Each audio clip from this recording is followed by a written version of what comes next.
Here's Midnight Rider again. Chapter 18, Midnight Escapade. Caleb took the candle and descended the 4 stone steps that led down into the darkness.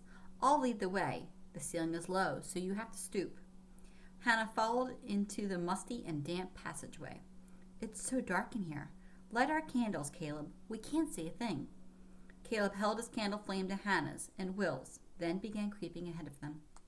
That's better, except that now I can see what an ugly place this is, Hannah said, looking at the dirt walls that surrounded them. What if it caves in? The tunnel is safe. It's propped up with huge timbers. Caleb paused and held the candle high so she could see the wide planks. This tunnel must have been built with a mansion 100 years ago. Who built it, Hannah wondered, and why? We may never know, said Will. Well, as long as this is a way to get out and see Promise, I don't care how old and ugly it is, or how it got here, Hannah said. We're almost there, Caleb told them, and soon he was climbing granite stairs leading to another wooden trapdoor. Hannah heard the squeaking of a hatch, then leaves and sticks falling as the door rose. Caleb clambered up the steps, then took her hand to pull her out. Will came out of the passageway. I'm glad to be out of that stinking hole, he exclaimed. We should douse the candles and leave them here with the flint box, Caleb said. Hannah brushed her clothes off and looked around. They were on a wooded lot near a small alleyway. Lights from the street failed to illuminate this out-of-the-way plot of land, and a large boulder obscured the entrance to the tunnel. Hannah and Will covered the hatch with leaves while Caleb divided up the handbills. Now we're ready to deliver our messages, he said, pulling a cloth packet from his pocket and unfolding it. Here are tacks to mount them. You'll need a stone to hammer them in. Hannah found 3 stout rocks, and the trio walked out onto School Street. It was late now. The streets would be empty except for any soldiers who might pass by on patrol. There were none in sight. Will I have time to see Promise? Hannah asked. Not tonight, Caleb said. We had a late start, and we've got to post these leaflets. Hannah took off her hat and held it against the tack to muffle the sound as she pounded the first handbill onto the main door of the courthouse on Queen Street. We'll use the same method to post the second notice on the front door of the Old South Meeting House. Under Caleb's direction, the small group moved quickly around the town, posting the warnings on the doors of the buildings most likely to be used by lawyers and judges. Several times they crouched in shadows or alleys while redcoats on duty walked the streets. They have no idea we've defied the British right under their noses, Will whispered. Ooh, I should have been whispering that. By the time they finished, a few early risers were opening stores. The first pale light of the morning lit their way back onto School Street. Look, someone has already torn down the leaflet I put on our meeting house door. Will reached into the packet, pulled out his last copy, and pounded it into place just as a soldier turned a corner farther down the road and saw them. Who goes there? He yelled. Stop! In the name of the king! The trio turned onto School Street and raced into the alley where the entrance to the tunnel was located. They could hear the running footsteps of the soldier close behind them. As they crouched behind the huge boulder that shielded the hatch from view, Caleb grabbed the handle and pulled open the trapdoor. Get down there, quick! Hannah leaped into the opening. Will seized the candles and flint box and jumped in after her, with Caleb right behind. They were silent for a moment, listening for the soldier, but there was no sound above them. He didn't see us, Caleb finally whispered. Go, Hannah, Will whispered. Move! First in line this time, and without light, Hannah scrambled and groped in the darkness. The smell of damp earth and rotting wood made her feel sick. Still, knowing that she could get out of the province house whenever she needed to, gave her a sense of freedom. Light a candle, Will, she said, pausing. We must be near the end now. Will obliged, and Hannah could see the stone steps in front of her. Push the door, Caleb told her. It's not latched. Hannah lifted up the heavy door, letting in the morning light and the smell of the stable. Relieved, she climbed out, and the boys followed her.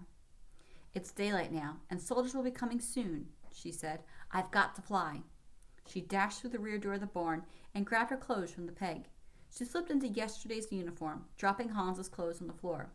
Will you pick up after me, Caleb? She asked. I must never be this late again. Hannah went to the well, pumped icy water into her hands, and splashed it on her face. She smoothed her hair, then dashed by the kitchen and the nearby scullery, where Annie was already boiling water in big tubs on fires. "May I have hot water for Miss Meg?" she asked. Annie obliged by filling a pitcher for her. Hot water for washing would be a treat for Meg and a good excuse for being late. Meg was in her dressing gown when Hannah entered the room. "You're late, and you look like a ragamuffin," she began, but she stopped and smiled when she saw the steaming pitcher in Hannah's hands. Meg washed blissfully, but eyed Hannah from the mirror. "You need a clean smock, Hannah. And where is your clout?" "I'm sorry, Miss Meg," Hannah stammered. "I wasn't feeling well, and I fell asleep in my clothes last night, and when I woke it was rather late." She could feel her face redden, as it always did when she lied. Megan looked at Hannah with an amused smile. "That's strange. I was looking for you late last night, and Catherine said you hadn't come to bed." When Hannah didn't reply, Meg continued, "Well, go change, and I'll eat breakfast in the dining room this morning." As Hannah left the room, Meg added, "I'll have to keep my eye on you, Hannah." Chapter 19. Hannah's Impertinence. During the next few weeks, Hannah, as Hans the stable boy, was able to get away through the tunnel and have her midnight rides with Promise. She became familiar with every street and alley and knew the routes of the redcoats who patrolled the town. Although the boy was questioned twice, the soldiers paid little attention. Hans answered respectfully and rode carefully through the streets. Only at the common or at the pasturages did Hannah give Promise his head and let him gallop over the open fields. Since the Powder House incident, dangerous and alarming confrontations were occurring every day in Massachusetts, and the Province House was charged with tension. There was talk of groups of Minutemen, a militia that would be ready to march and fight at a moment's notice, being formed throughout Massachusetts. The staff whispered and trod softly around the huge halls as solemn-faced officers came and went. One morning in the middle of September, Hannah, curious about the loud noises and voices coming from General Gage's private office, tiptoed to the reception room and listened as the officer spoke angrily about the Continental Congress being held in Philadelphia. "I'm hoping that the 12 colonies represented there will reconcile the differences between America and England," General Gage said. "I've heard Dr. Warren has drawn up resolutions right here in Suffolk County," another man exclaimed.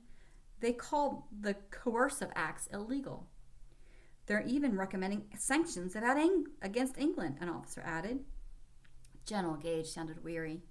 "My sources tell me that someone is taking those resolutions to Philadelphia, probably like that courier, Paul Revere. With rabble-rousers like Sam Adams at the Congress, it's hard to know which way the tide will turn." Late one morning, when the stable was quiet, Hannah met Caleb by the well. "Things are really moving now," he told her. "Someone's racing to Philadelphia with the resolutions from the nearby town." "Is it Paul Revere?" Hannah asked. Caleb looked surprised. "How did you know?" "General Gage already knows from some source that Paul Revere is taking Dr. Warren's papers to the Continental Congress." Caleb pounded his fist into his hand. "I'd love to know who his source is. It's got to be someone close to the Sons of Liberty. Gage always knows what's going on." He smiled.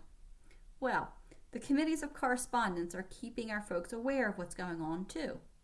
Will is writing Promise to Salem and Danvers right now to report to the committees of correspondence there.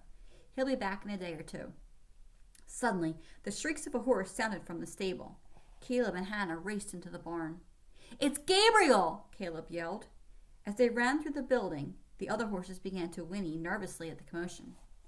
Hannah and Caleb approached Gabriel's stall to see the horse pacing and kicking furiously. "Gabriel!" Hannah called as she drew near the terrified horse. "Quiet, boy!" she commanded in a gentle voice. "Everything's fine, sweet boy." "Whist, whist, Gabriel," Caleb said. Suddenly, General Gage came into the stable. "What's going on?" he said with a frown. "Something scared him," Caleb said. There, quiet down," General Gage spoke sharply to the stallion. When he brandished his whip, the horse made a fierce kick. "If you please, wait, sir," Hannah pleaded. "You're only making him more afraid." General Gage stepped forward angrily, but he stopped as Hannah made a clicking sound with her tongue and sang, "La, la, la, Gabriel, my love." The stallion responded to the gentle sound. "Come, boy," she murmured, holding out her hand. Gabriel paused on the far side of the stall and watched Hannah defiantly. "Hush, hush, la, la, la," she continued singing. Gabriel snorted and pawed the floor again, but he didn't rear or kick. General Gage was about to speak, then stopped. Slowly the horse made his way to the open stall door where Hannah stood. "Sweet boy," Hannah crooned, "what frightened you so?" The horse nuzzled her hand, and General Gage took a deep breath. "This horse responds to you very well indeed." "If you'll excuse me, sir, my father always told me that whipping a horse isn't the way to win his loyalty," Hannah said. General Gage frowned thoughtfully. Then he glanced down at Caleb, who was on his knees in the stall. "Did you find what frightened the horse?" Caleb stood up with an orange kitten in his arms. "Yes, Your Excellency." "A cat! Get it out of here! Drown it!" the general demanded. "No!" exclaimed Hannah, taking the kitten from Caleb's arms. As she cuddled it, the kitten began to purr and paw at her smock. "Please, sir, Your Excellency, General, I'll find a home for her." General Gage looked incensed at Hannah's boldness. Then, did Hannah see his face soften with the faint glimmer of a smile? Before she could decide, the general turned on his heel and headed for the door. "Very well," he said, "but I never want to lay eyes on it again. And don't let it back in the stable." Thank you, sir," Hannah exclaimed. General Gage left the stall and the stable, muttering, "I have enough to contend with these days without distractions such as this." Hannah stroked the kitten. "You are a naughty little thing, frightening Gabriel as you did." She held the kitten up to the horse. "What a silly horse you are to be terrified of this tiny pussycat." Gabriel, who was calmer now, stretched his head closer and eyed the kitten curiously. "Where are you going to keep a cat?" Caleb asked. "In my room. I hope Catherine won't mind." "General Gage is taken to you, Hannah," Caleb said. "He was right angry when he came into the barn, but as he watched you calm Gabriel, his expression changed. I saw him smile. I've never seen the likes." Let's keep going with chapter 20. Midnight Prank. Hannah named the kitten Gypsy. Catherine was agreeable to keeping her in the room with the door shut at all times. "Gypsy must not wander through the house," Hannah cautioned. "General Gage warned me that he doesn't want to see her ever again." It was only a matter of hours before Gypsy had taken over the bedchamber, sleeping contentedly under the quilt in the little heap, or sitting with her nose pressed to the window, watching the birds. Hannah fixed a box of sand and brought scraps of meat from the kitchen, which the cat ate daintily. At night, Gypsy curled up at Hannah's feet and purred loudly. One October morning, Mrs. Gage called the servants together into the dining room. "Our officers are in need of entertainment and relaxation. Therefore, General Gage has ordered that we open the Province House for small gatherings and dancing several evenings each week. You will be requested to assist on these occasions, to make them as pleasant as possible." Hannah helped Meg choose dresses for each event, did her laundry, and ironed her clothes and hair ribbons. Mrs. Dudley asked Hannah to help the rest of the staff by ironing linens, trimming candles and lantern wicks, and polishing silver. During the parties, Hannah peeked into the drawing room, where there was dancing, music, and card playing. She could see Meg's delight as she danced the nights away with several young men, including Lieutenant Pratt, who watched Meg possessively. Hannah missed seeing Will and Promise. Caleb, who often met with Will at the meetings of the Sons of Liberty, kept Hannah abreast of Will's journeys. One afternoon, Caleb approached her as she hung clothes at the rear of the mansion. "Will wants you to know that he will be at Valley Acres tonight," he said. "Can you get away after the party?" Hannah nodded eagerly. "I'll be there." She tried not to show her excitement as she helped Mrs. Dudley prepare for the officers' party that night. As she was placing a tray of delicate teacups in the drawing room for the evening affair, Meg appeared with Lieutenant Pratt at her side. "Oh, Hannah," she said, I do wish you would entertain tonight by doing imitations for us." "Oh, no, Miss Meg, I couldn't do that," Hannah said, her face flushing. "It might be misunderstood." "How dare you disagree with your mistress?" Lieutenant Pratt exclaimed, scowling at Hannah. "Such impertinence! You need to be put in your place." Hannah's temper was rising. She turned to Meg. "Please forgive me, Miss Meg. I'd only be too happy to entertain Lieutenant Pratt for tonight's entertainment. I'd only be too happy to imitate Lieutenant Pratt for tonight's entertainment." She cleared her throat and drawled in a haughty English accent. "How dare you disagree with your mistress? Such impertinence! You need to be put in your place." The officer's face turned purple with rage, but Meg burst into laughter. You must admit that Hannah has a rare talent, Chester. She patted his arm. However, she was absolutely right in refusing. Why, she'd make you the laughingstock of the evening. Meg put her hand over her mouth to stifle her mirth. You don't want that now, do you, Chester? Lieutenant Pratt drew himself up tall and tried to mask his annoyance. Whatever you say, my dear. He took Meg's arm as the couple walked away. Hannah heard him mutter, You're much too permissive with that chambermaid. You're much too permissive with that chambermaid. Hannah had to bite her tongue not to spit the words out after that arrogant simpleton. How could Meg be so besooted by him? At least she had taken Hannah's side. Hannah was kept busy serving and cleaning for the party that night, but as soon as the group of officers had left and Meg had retired, Hannah went to her room to tell Catherine she was going to go ride Promise. Hannah, I don't want to know how you get away from the Province House. You know I'm sworn to secrecy, Catherine, Hannah interrupted. I understand, and I would never tell anyone you've left the grounds, but I am worried about you. Sooner or later, someone is sure to find you. Catherine leaned closer. Let me ask you this. Are you helping the Patriots? Yes, I am, Catherine. We are Americans and are all indentured servants to England, just as I am indentured to the Gages. England wants our taxes and loyalty, but they've taken away our town meetings and fair trials. They've blocked our harbor, and they will severely punish anyone they can find who may be a rebel. Please be careful, Hannah. Hannah hugged Catherine. Don't worry about me, Catherine. What can a girl like me do to the British in any case? All I care about is riding my horse. It's the only freedom I have. She picked up her kitten and kissed its head. Keep my bed warm, Gypsy. When Hannah arrived at the Valley Acres, Will was there. All sorts of things are happening, he told her. Did you hear about the riots in Cambridge? They're running Tory lawyers and judges right out of town. The governor had to give them refuge at Castle William in the harbor, where they might have been killed. I've heard all about it, Will. Are you forgetting that I live in the governor's mansion? I hear more than I should. Hannah began brushing Promise. Tell me what's happening in Salem, Will. The Salemites have strong sympathy for the Bostonians. Will grinned. Except for your Aunt Phoebe, of course. I heard she's been seeing that Tory lawyer, Mr. Parley. If he has money and he's a Tory, she'll hook her claws into him if she can. She's probably used up all of my inheritance. Hannah put a saddle blanket on Promise, and Will threw on the saddle and buckled it. He'll soon be hard-pressed for money. He's sure to have heard the threat of pains of death to Tory lawyers by now. Will hoisted Hannah into the saddle. Be careful out there, Hannah. I won't be here when you get back. We'll be fine, Will, Hannah assured him. She clicked her tongue, and Promise headed out into the night. Hannah guided Promise over the pasture and Beacon Hill to the common, where the soldiers and officers were camped in their white tents. In the moonlight, the park reminded her of a sea of ships in full sail. There were lights in the tents, and campfires crackled throughout the area.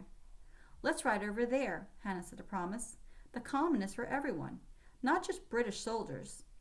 She touched her finger lightly on the reins, and Promise trotted across the cobblestone street to a hill leading down to a small pond. The moon reflected on the water, and the night was still. Hannah gave Promise his head, and the horse ambled across the field toward the army camp. Some of the soldiers' horses were tied to hitching posts or trees near the tents. In the glow of a campfire, Hannah recognized Lieutenant Pratt's horse, rust-colored, with a white crescent on its forehead. The saddle had been removed, but the horse was tethered tightly to a post. What a way to leave this beautiful horse, Hannah muttered, pulling Promise to a stop. He can hardly move, the way he's tied up. And now that the nights are getting cold, he should have a blanket and be kept in a paddock. Although Hannah could hear men laughing by the fire, there was no one close by. It was compulsory for the soldiers to care for their horses as they would their own lives. But Lieutenant Pratt was nowhere to be seen. What would happen if Lieutenant Pratt's horse got loose? Hannah wondered. It would serve him right for leaving him like this. Hannah dismounted Promise. Stay here, she told him. Hannah ran to the red horse and unhitched him from the post. She slapped his flank, and the horse whinnied, turned, and raced off into the darkness. Hannah darted back to Promise, hopped into the saddle, and galloped away. I don't know. What do you think's going to happen? Do you think she's going to be found out for doing that? You'll have to come back again. See you later. Bye.